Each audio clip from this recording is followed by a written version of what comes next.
네, 그래서 첫 번째는 학생과 대화를 하는 환경 자체에서 강압적이거나 이런 태도를 지양하는 게 좋다는 것이고요. 그리고 두 번째는 실제로 현황 파악을 질문을 좀 다양하게 해서 좀 파악을 잘해서 학생이 흡연에 대한 이슈들을 줄이는데 어떤 문제 때문에 어려움을 겪고 있는지를 파악하는 것이 중요하다는 거. 그리고 세 번째는 거기에 맞는 학생에게 납득 가능한 지침을 제공할 필요가 있다는 것들. 네, 이런 것들을 중심으로 이야기를 전개해 나가보도록 할게요.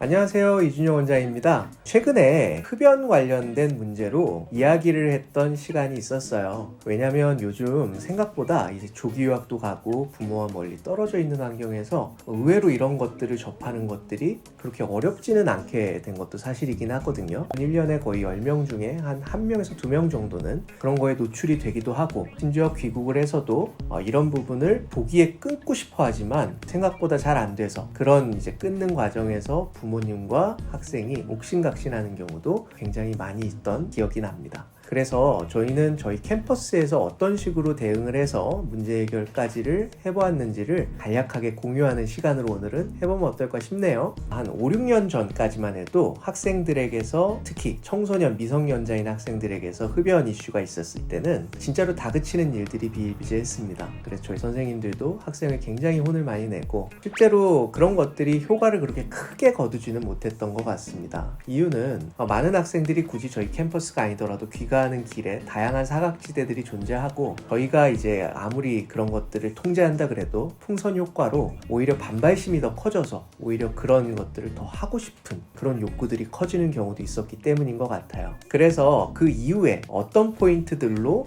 우리가 이 사례들을 극복해냈는지에 대해서 세 가지 포인트를 가지고 한번 이야기를 나눠볼 건데요. 네, 그래서 첫 번째는 학생과 대화를 하는 환경 자체에서 강압적이거나 이런 태도를 지양하는 게 좋다는 것이고요. 그리고 두 번째는 실제로 현황 파악을 질문을 좀 다양하게 해서 좀 파악을 잘해서 학생이 흡연에 대한 이슈들을 줄이는데 어떤 문제 때문에 어려움을 겪고 있는지를 파악하는 것이 중요하다는 거. 그리고 세 번째는 거기에 맞는 학생에게 납득 가능한 지침을 제공할 필요가 있다는 것들. 네, 이런 것들을 중심으로 이야기를 전개해 나가보도록 할게요. 첫 번째 꼭지는 강압적인 대화가 도움이 되지 않았다는 것이죠. 처음에는 강압적으로 했었는데, 그러니까 문제가 뭐냐면 아이들이 그거를 공론화하거나 하지 않고 몰래 음성화가 돼서 사각지대에서 그런 행위들이 더 심해졌던 경우들이 있었다는 것이죠. 이런 것들을 가지고 화를 내는 건 아니지만, 다만 이런 것들이 문제인데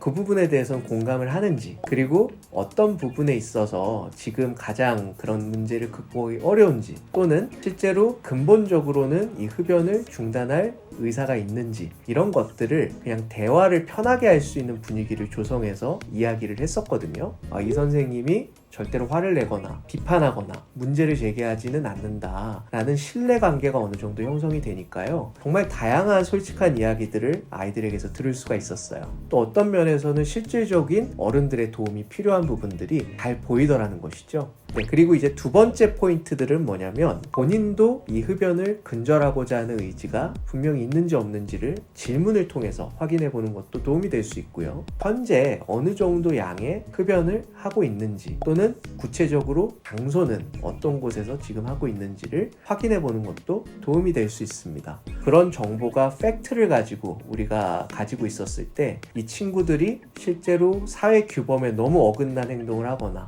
사고가 날 수 있거나 이런 부분들을 미연에 우리가 파악을 해서 방지할 수 있다는 효과도 있을 뿐만 아니라 학생에게 실질적인 조언을 할 수 있는 지렛대 역할도 하기 때문에 이런 중요한 정보들을 취합하는 것들은 반드시 필요하다라고 저는 생각을 합니다. 네, 그리고 마지막 세 번째는요, 학생이 납득 가능한 접근 방식을 이 1번, 2번 과정을 거친 다음에는 반드시 좀 정해가지고 학생과 본인 또는 주변에 있는 학부형분들과 공감대를 형성하는 게 중요하다는 것입니다. 아이들과 대화를 나눌 때 제가 경험해 보니까요, 실제로 많은 아이들이 이런 것들이 잘못된 거라는 걸 인지하는 경우가 대부분이었습니다. 그리고 본인들도 이것들을 중단하고 싶어 하기도 했고요. 하지만 문제는 크게 두 가지 양상이었는데, 첫 번째는 진짜로 물리적인 이런 금단 현상이나 어려움 때문에 어려운 친구들도 있었지만, 두 번째는 사회적 요인도 컸습니다. 주변에 있는 친구들이 다 흡연을 한다든지, 또는 이 친구들과 있을 때 나만 이런 것들을 하지 않으면 도태되는 거, 또는 내가 조금 뒤처지는 사람으로 인지될 게 두렵다든지, 네, 이런 문제들을 염려해서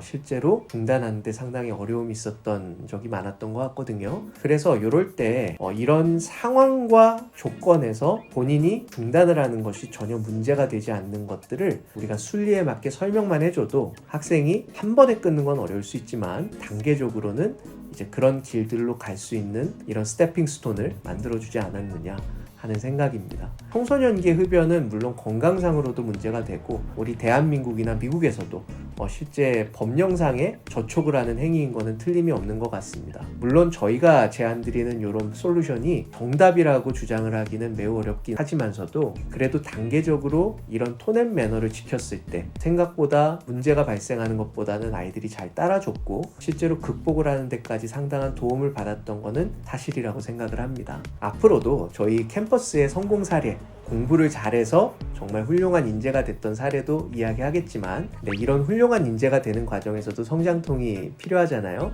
네, 이런 성장통 과정에서 진짜로 말하기가 껄끄럽거나 또는 해결하기가 어려웠던 문제들도 종종 이 유튜브 채널을 통해서 우리가 다뤄보도록 하겠습니다. 경청해 주셔서 감사합니다.